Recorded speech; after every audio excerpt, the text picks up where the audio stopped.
Me dejó en el hospital por fea, pero volvió de rodillas al saber que era millonaria. Hace poco más de un mes, mi vida cambió por completo, de una forma que nunca vi venir. Había terminado mi jornada en la oficina, un viernes común como cualquier otro. Iba manejando hacia casa, pensando en que por fin podría descansar, quizás ver una película con Gerardo, mi esposo, y pedir algo de cenar. Estaba detenida en una intersección cuando todo se volvió negro. Un camión de carga me embistió desde atrás. El conductor iba a exceso de velocidad y, como supe después, había estado bebiendo. No un par de tragos. Estaba completamente borracho. En cuestión de segundos, mi coche se convirtió en una trampa de metal y fuego. Recuerdo el sonido de los vidrios estallando, el olor a gasolina, y luego, el dolor. Sentí mis costillas crujir, mi hombro estallar como si me hubieran aplastado con una prensa, y luego un fuego que no puedo describir. El coche empezó a arder. La mitad de mi rostro, parte de mi cuello y brazo izquierdo fueron alcanzados por las llamas. Solo sobreviví porque un grupo de personas detuvo el tráfico y logró sacarme por la puerta trasera antes de que explotara el tanque de combustible. No tengo recuerdos claros de eso. Lo que sé, me lo contaron las enfermeras después. Lo poco que recuerdo es que alguien me tomaba la mano, y una voz temblorosa repetía, «Ya estás a salvo». Cuando desperté, estaba completamente envuelta en vendas. Cada centímetro de mi cuerpo dolía, incluso respirar era difícil. Tenía tubos conectados a mi nariz y cuello. No podía moverme. Solo ver luces blancas en el techo. Una enfermera se acercó y me dijo con cuidado que ya habían contactado a mi esposo, que estaba viajando de regreso desde otra ciudad. Que ya venía. Gerardo y yo llevábamos casados 7 años. No todo había sido perfecto, pero creímos siempre que estábamos en esto juntos. Él viajaba seguido por trabajo, pero nunca me hizo dudar de su presencia, de su amor. Eso pensaba. Pasaron varias horas hasta que llegó. Recuerdo que abrí los ojos y lo vi parado al lado de mi cama, mirando su teléfono. No dijo mi nombre. No me tocó. Solo me lanzó una mirada rápida cuando notó que lo observaba. Intenté mover la mano. Quería saludarlo, tocarlo, recordarle que seguía aquí. Me vio, se acercó lentamente y dijo: «Me avisaron en medio de una reunión con un cliente muy importante. Tuve que dejar todo botado para venir, no fue fácil encontrar un vuelo». Ni una lágrima. Ni un «¿cómo estás?». Solo que su cliente se había molestado por su ausencia. Yo no podía hablar mucho. Apenas susurré: «Me duele todo». Y lo único que dijo fue: «Te ves mal, muy mal.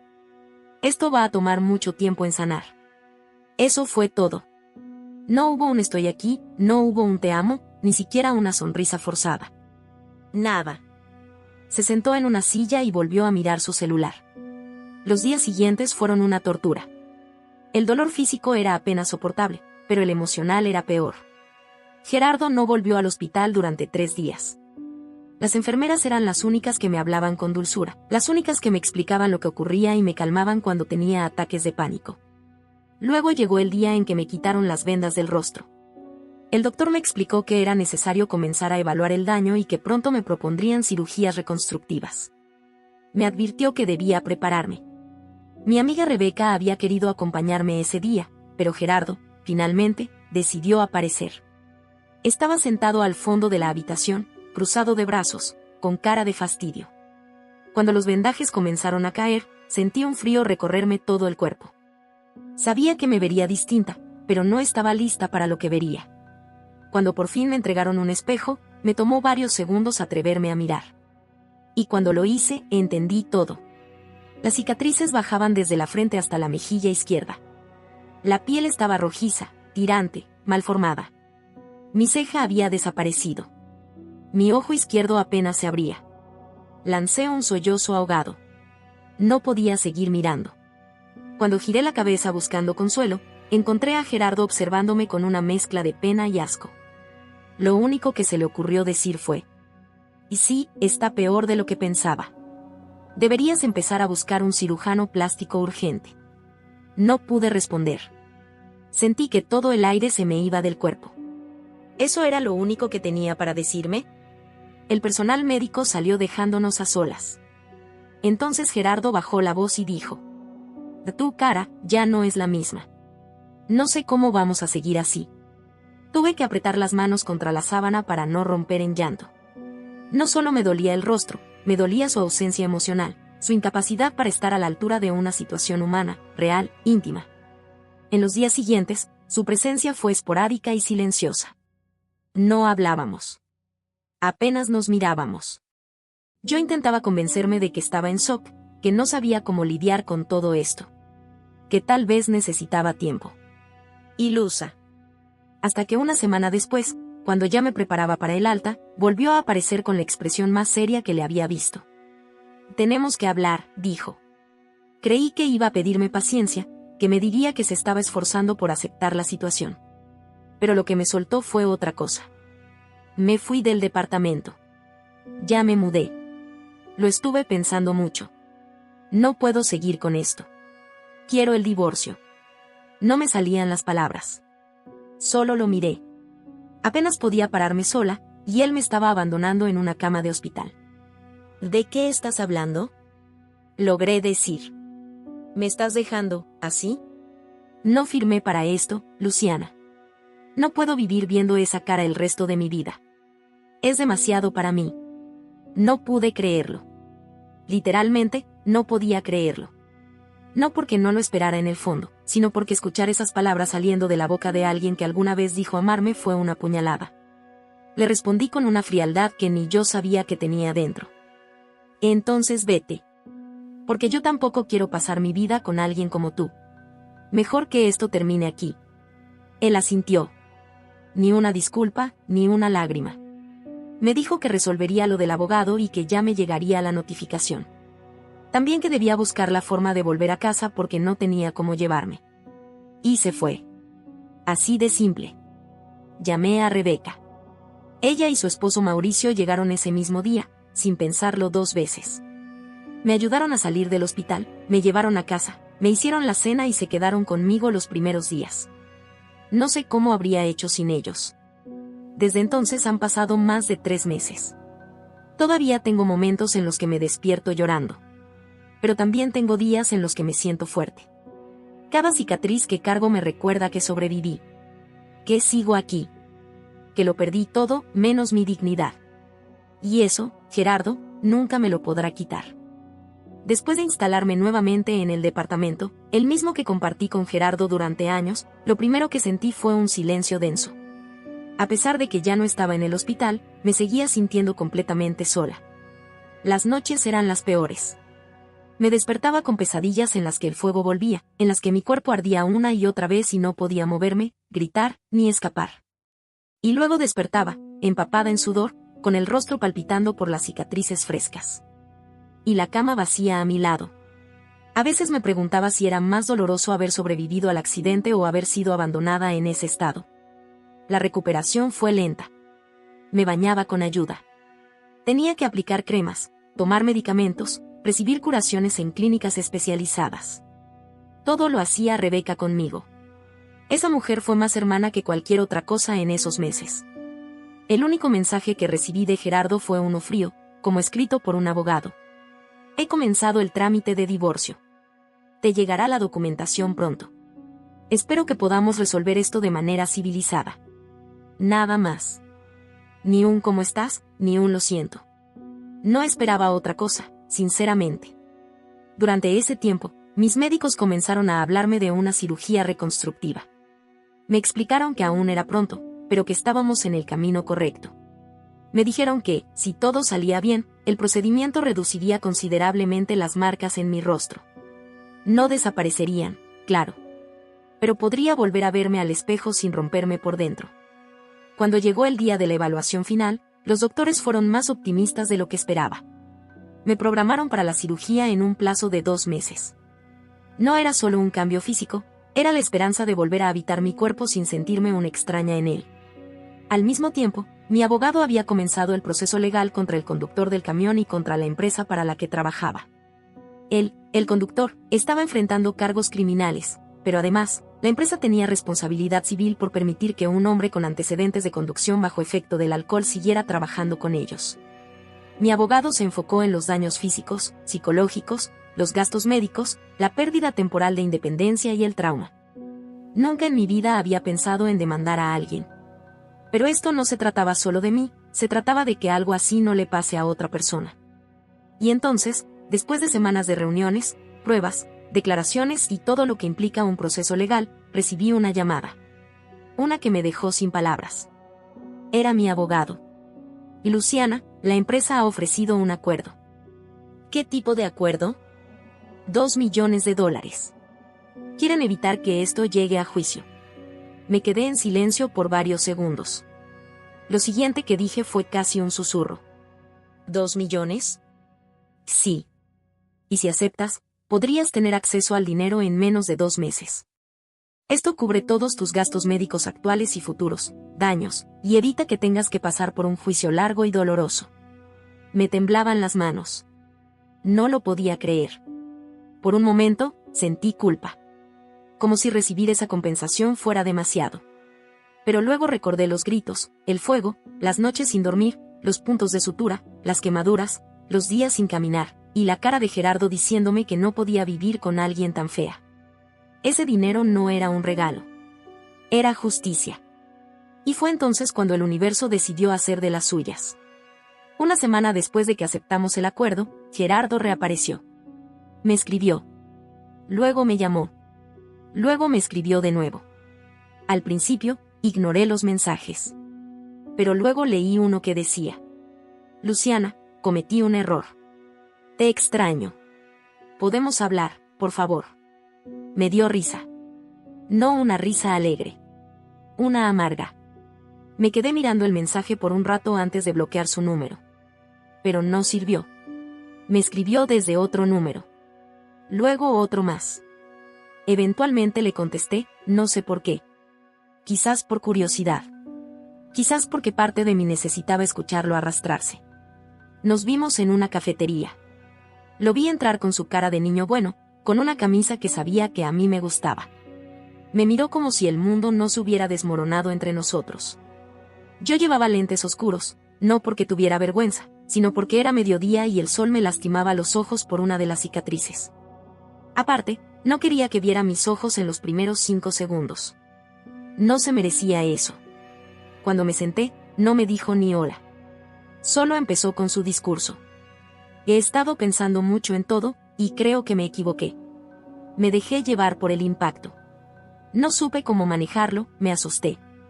Y ahora, todo este tiempo sin ti me ha hecho entender que todavía te amo. No pude evitar levantar una ceja. ¿Todavía me amas? Y sí, y quiero que volvamos a intentarlo. Podemos cancelar el proceso, reconstruir lo nuestro. Me arrepiento mucho de todo lo que pasó. ¿Te arrepientes de decirme que era demasiado fea para seguir a tu lado? Que eso fue una reacción, estaba en shock. ¿Y de abandonarme sola en el hospital, cuando apenas podía caminar? Se quedó callado. ¿Vos te arrepientes ahora que escuchaste lo del acuerdo?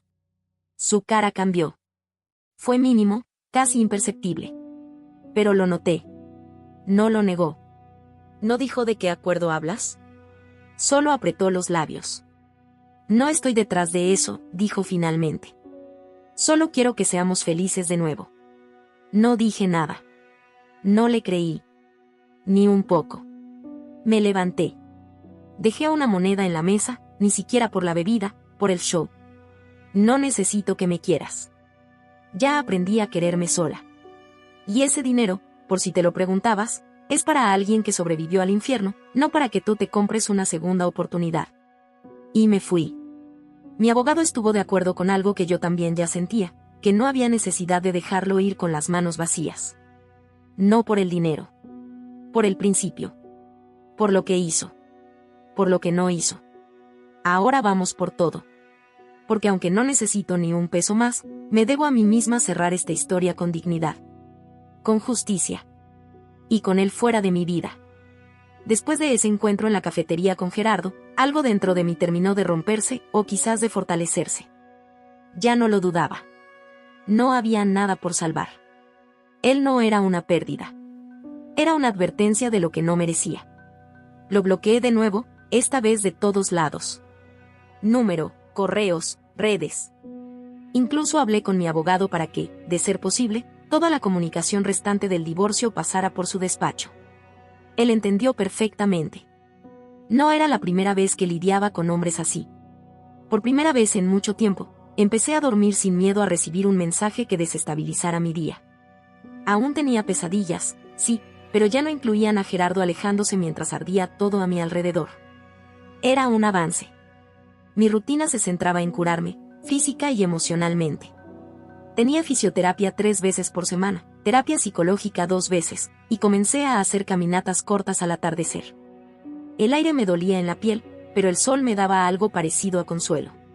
Una de esas tardes, recibí una llamada inesperada. Era del hospital donde me habían atendido después del accidente. No era una llamada de seguimiento. Era una invitación. Queremos que compartas tu historia con otros pacientes que están pasando por lo mismo, me dijo una de las enfermeras. Muchos están desanimados. Creemos que escuchar cómo te estás reconstruyendo podría inspirarlos.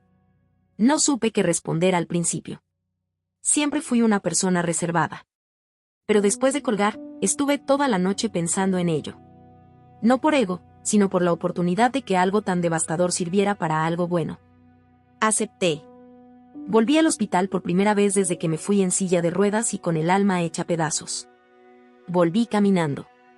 Con marcas en el rostro, sí, pero de pie. Entera. Cuando llegué al grupo de pacientes, vi varias caras jóvenes, algunas mayores. Un par de mujeres con vendajes, una chica con media cara cubierta, un hombre que apenas podía levantar la cabeza. Todos me miraban en silencio. Les conté lo que pasó. Como el fuego me cambió por fuera, pero como la ausencia de alguien a quien creía indispensable me enseñó que no me necesitaba a nadie para seguir adelante. Hubo un silencio largo después. Luego alguien aplaudió. Y otro. Y otro. Y antes de darme cuenta, una mujer se acercó y me abrazó con fuerza. Me dijo que llevaba semanas sin hablar con su esposo desde su accidente, que también había desaparecido. No podía creer cuántas historias se parecían a la mía. Como si el dolor nos eligiera por la misma debilidad. O como si algunos hombres simplemente no supieran estar cuando más se les necesita. Al salir de esa sala, sentí algo distinto, una razón. Una pequeña chispa, un motor. Y no venía de los 2 millones. Venía de saber que estaba siendo útil, incluso con mis cicatrices. Sobre todo con ellas. Sin embargo, el proceso legal con Gerardo continuaba. Mi abogado me mantuvo al tanto de cada maniobra sucia de la defensa, que si yo había cambiado, que si él estaba emocionalmente afectado por mi apariencia, que si el matrimonio había dejado de funcionar mucho antes del accidente. Él intentaba construir una narrativa de que todo fue mutuo, que no me abandonó, que no fue cruel. Lo negaban todo. Ahí fue cuando le mostré a mi abogado la grabación de nuestra conversación en la cafetería. ¿Lo grabaste?, me preguntó, sonriendo con una mezcla de sorpresa y aprobación. Sí. Me preparé por si acaso. ¿Cómo me dijiste? Buena memoria, respondió él. Esto cambia las cosas. Mucho. No era una grabación perfecta, pero sí lo suficiente para escucharlo decir que me había engañado, que ya no soportaba verme así, y que no firmaría el divorcio hasta asegurarse de obtener algo de mi compensación. Mi abogado no dudó en incluirlo como evidencia para demostrar mala fe, abandono conyugal y conducta abusiva. La audiencia fue breve. Gerardo se sentó frente a mí, con esa actitud arrogante que siempre tuvo, pensando que su palabra era suficiente. Pero bastaron 5 minutos para que el juez le hiciera escuchar su propia voz. Se puso pálido. No dijo nada más el resto de la audiencia.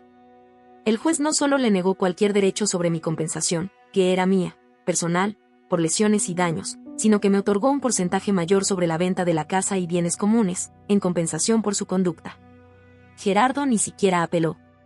Un mes después, firmé los papeles finales. Fui sola al juzgado, sin lágrimas, sin nervios. Solo con una carpeta, mi cédula, y una paz que no conocía hacía años. Salí del juzgado y me senté en una banca, mirando el cielo. Respiré hondo y sentí, por primera vez en mucho tiempo, que el aire me pertenecía. Que mi vida me pertenecía. No tenía esposo. No tenía el rostro de antes. Pero tenía libertad.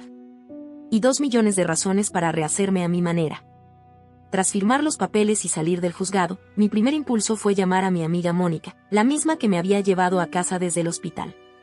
Quería agradecerle, contarle que por fin todo había terminado. ¿Terminó de verdad?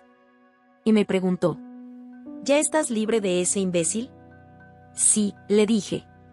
Completamente. Legal y emocionalmente. Se alegró tanto que me propuso celebrar, pero no estaba lista para una fiesta.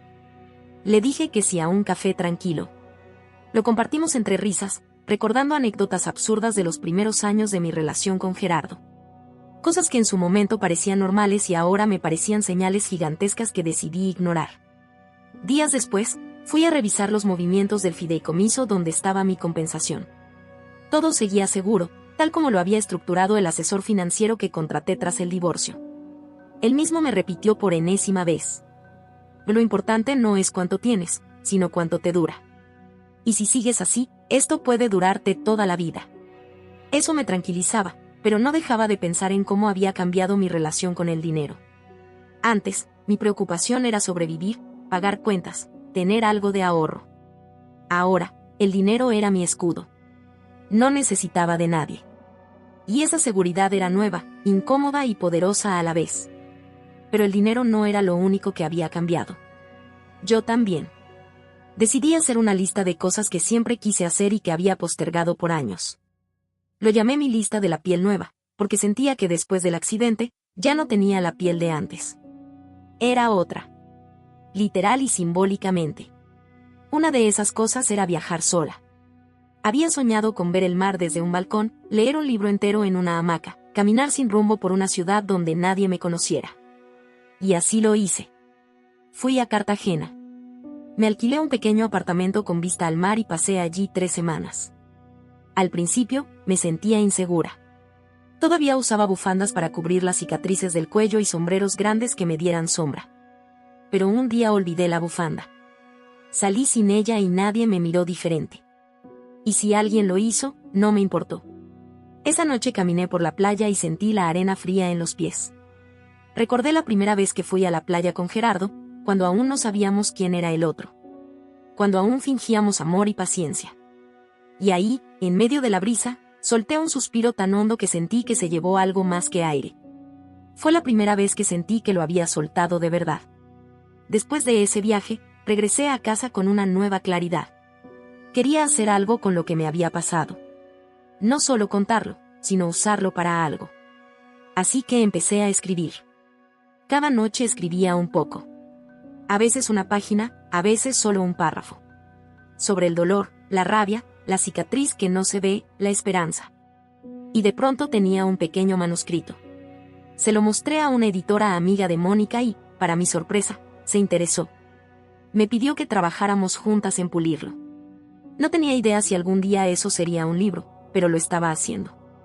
Lo estaba intentando. Entonces un día recibí una llamada inesperada. Era él. Gerardo. No contesté. Pero dejó un mensaje. En él, con una voz tan apagada como arrogante, decía que necesitaba hablar conmigo. Que tenía problemas. Que pensaba mucho en todo lo que había pasado. Que quería disculparse. No por amor. No por culpa. Por necesidad. Se notaba. Bloqueé su número de nuevo. No me interesaba su arrepentimiento. La disculpa real no venía con condiciones ni con excusas. Y lo que yo había vivido con él no se borraba con una llamada. Él no necesitaba perdón. Necesitaba consecuencias.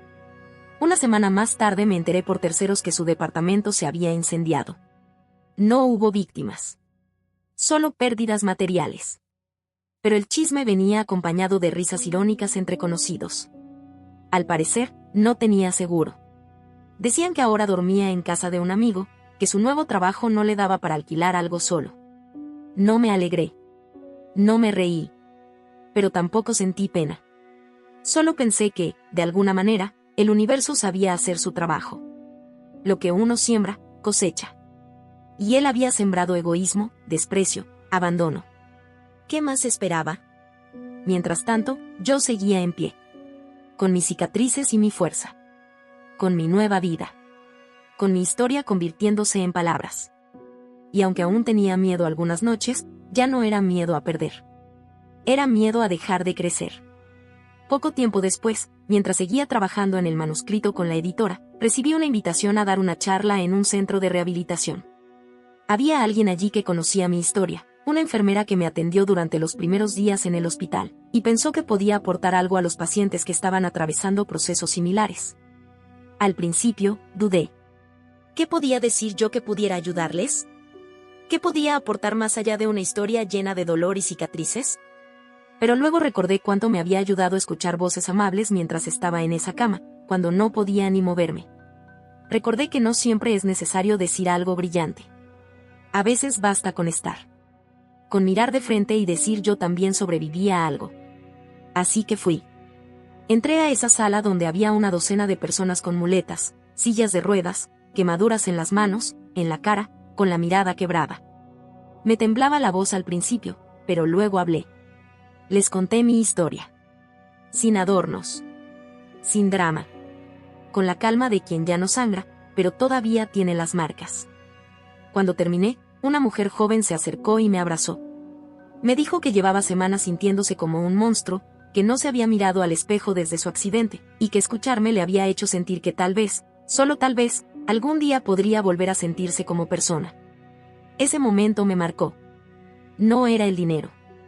No era la venganza cumplida. Era eso. La posibilidad de que mi historia tuviera sentido más allá del sufrimiento. De que mis heridas pudieran ser algo más que ruina, pudieran ser raíz. Volví a ese centro varias veces. A veces solo para escuchar. A veces para compartir. Me convertí en una voluntaria regular, y no por caridad, sino por gratitud. Mientras tanto, el manuscrito se convirtió en libro. La editorial pequeña lo publicó con un título que me costó aceptar al principio, Lo que no se quema. Pero ahora creo que fue perfecto. Porque eso era yo. Esos somos muchos, gente que fue a través del fuego, pero no se consumió. El libro no fue un bestseller. No salí en la televisión. Pero llegaron mensajes. De mujeres, de hombres, de sobrevivientes. De personas que se sintieron reflejadas, acompañadas, validadas. Y eso fue más que suficiente. Con el tiempo, me mudé de ciudad. No porque huyera, sino porque necesitaba empezar en un lugar donde nadie me mirara con lástima, ni recordara mi pasado cada vez que cruzara la calle. Compré una casita en un pueblo costero. No es lujosa, pero tiene una vista hermosa al mar. Allí pasé mi último cumpleaños rodeada de amigos nuevos, con una pequeña fogata encendida en el patio y una torta improvisada que sabía a hogar. Mis cicatrices ya no me duelen. Algunas todavía llaman la atención de desconocidos, y está bien. Ya no me oculto. No me avergüenzo. No siento que tenga que pedir permiso para existir. Gerardo, mi ex esposo, ha intentado contactarme 2 veces más en los últimos meses. Primero con un correo electrónico lleno de nostalgia barata. Después con una carta escrita a mano, que ni siquiera abrí. No hay odio en mí. Solo indiferencia. Él ya no tiene espacio en mi historia. No porque no haya sido parte de ella, sino porque ahora la historia ha seguido sin él. Y aunque a veces todavía me despierto en la madrugada con un recuerdo punzante, lo cierto es que duermo en paz. Y esa paz no tiene precio. Lo que me pasó fue cruel. Lo que él hizo fue peor. Pero lo que hice yo después, eso sí es inolvidable. Hoy camino con paso firme. Hoy me elijo. Hoy me reconstruyo. Y si el fuego vuelve, sé que ya no podrá llevarse nada que no haya ganado con cada lágrima y cada batalla. Porque lo que no se quema, se vuelve eterno. Y sigo aquí. No olvides dejar tu opinión en los comentarios, dejar tu like y compartir este video.